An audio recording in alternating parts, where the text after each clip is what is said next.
Bonsoir, bienvenue sur ma chaîne pour une autre vidéo. On va parler du même sujet dont j'ai traité il n'y a pas si longtemps, du racisme. C'est juste que je me suis aperçue que j'avais autre chose à dire. Donc, en ce beau dimanche, on va traiter de racisme systémique. Êtes-vous prêts?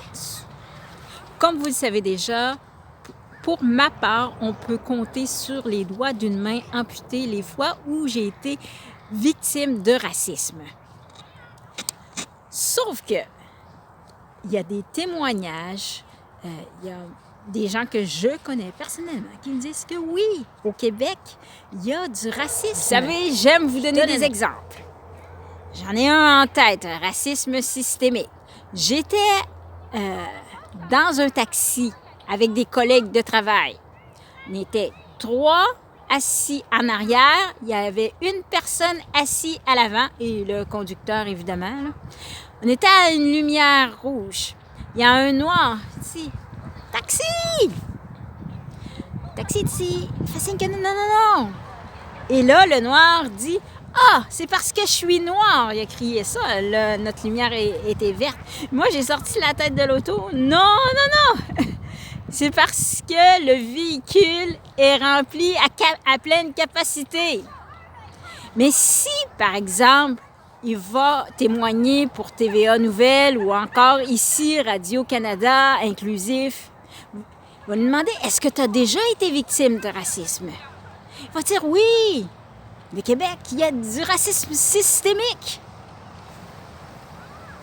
Autre exemple de racisme systémique, en loyer à Montréal, ma propriétaire noire, comme moi, elle ne voulait plus avoir de personnes d'une certaine religion dans son bloc appartement. Pourquoi? Parce que eux, pendant un mois, faisaient le ramadan. Alors, ça signifiait que eux, peut-être pas tout le monde, là, mais en tout cas, ceux qui habitaient dans notre bloc appartement, le soir, ils mangeaient et faisaient une fête. Mais c'est que nous qui n'avions pas cette religion-là, le soir, on allait dormir parce que le lendemain, on travaillait. Et ça dérangeait un peu beaucoup tout le monde. Mais évidemment, pour eux, dans leur religion, ils ne peuvent pas manger du lever du soleil au coucher du soleil. Alors le soir, quand le soleil se couchait, c'était la fête. Donc, racisme systémique, oui, évidemment, elle avait choisi de ne plus prendre les gens de cette religion-là. Racisme systémique. Moi, j'ai de la difficulté à croire qu'il y a du racisme systémique au Québec. Mais il y a quand même des témoignages. Par exemple, je connais une personne qui me dit ma fille a été arrêtée en sortant d'un restaurant. Elle n'avait rien fait, là. Puis juste parce qu'elle est noire. Et puis là, ben moi, c'est comme... Parce qu'elle est noire. Sa fille est métisse. Puis quand on la regarde, on dirait pas qu'elle est noire, là. Il faut vraiment qu'on regarde. Ah, ben oui, peut-être le nez, on pourrait dire qu'elle est noire, mais elle est plus pâle que moi. Tu sais, moi, quand on me regarde, on dit pas elle s'identifie comme noire. Non. Je suis noire. Elle est noire. Même moi, je m'identifie comme une Québécoise d'origine haïtienne.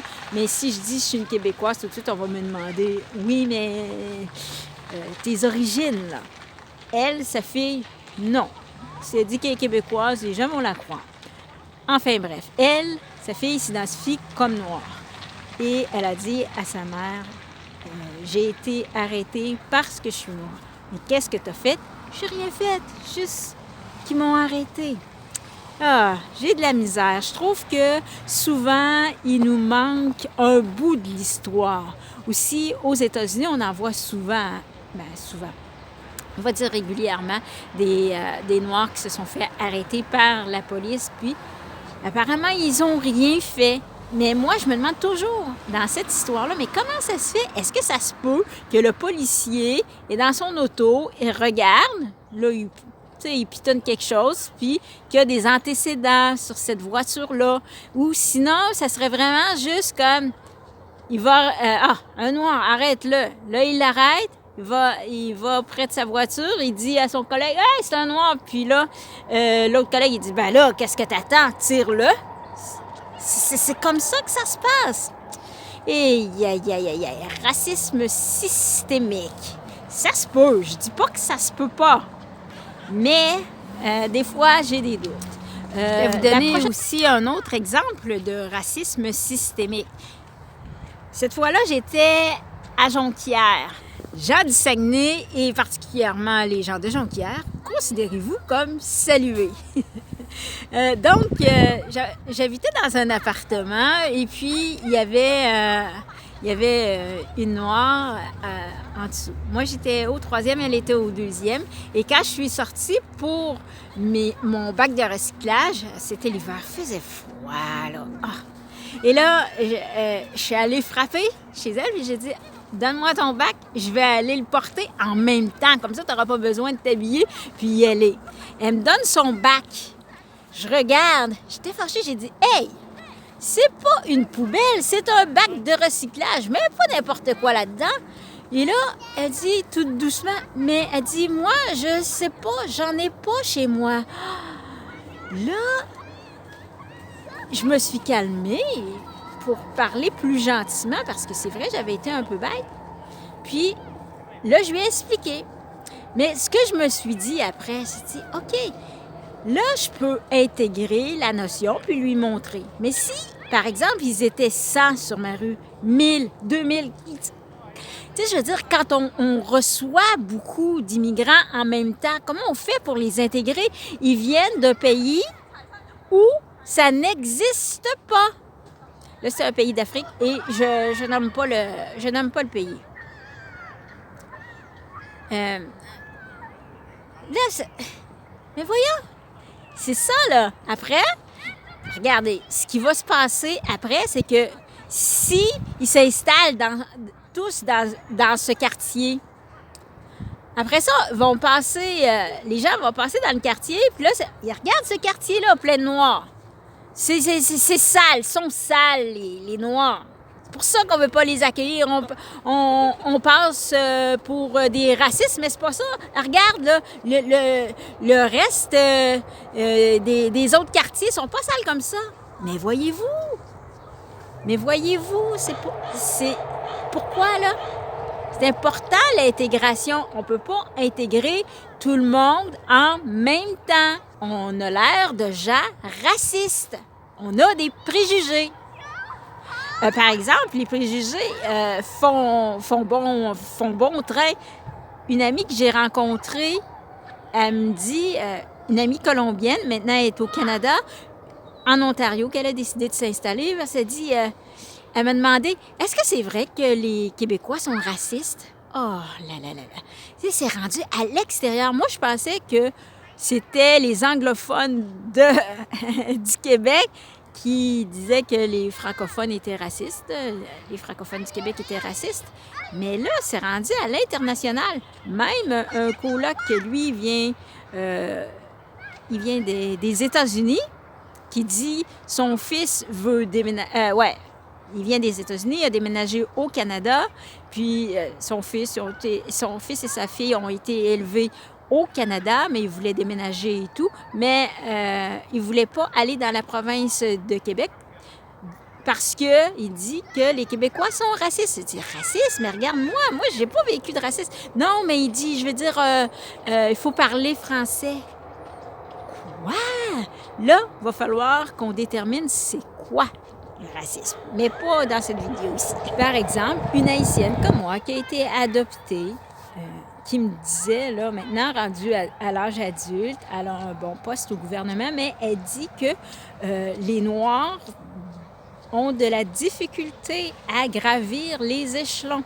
Moi, je me demande toujours, est-ce que c'est du racisme systémique ou est-ce que, par rapport à leur pays d'origine, ils ne rencontrent pas les objectifs ou ce qu'on attend de ces personnes.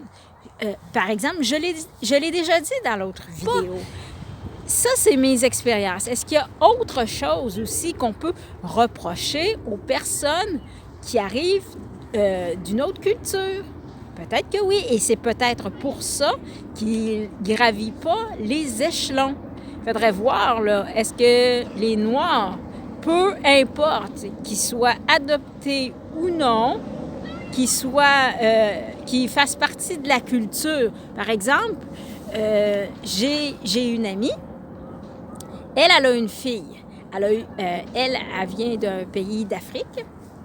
Et puis, elle a eu une fille avec un Québécois blanc. Sa fille est noire. Parce que quand on est métis, ça peut donner des couleurs foncées, très pâles. Hein? Vous le savez.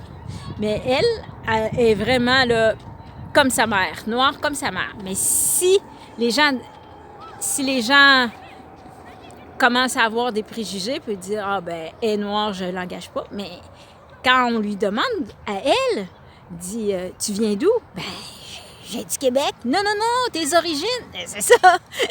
C'est ça, ses origines. Même si sa couleur de peau. Donc, est-ce que c'est vraiment la couleur de peau ou la façon dont on est éduqué qui fait qu'on accède à des postes plus élevés? C'est tout ce que j'avais à dire pour l'instant sur le racisme systémique. Demain, on va tenter de répondre à la question, est-ce que les gens adoptés, est-ce que les Noirs adoptés ont plus de tendances criminelles que la moyenne des ours? À demain.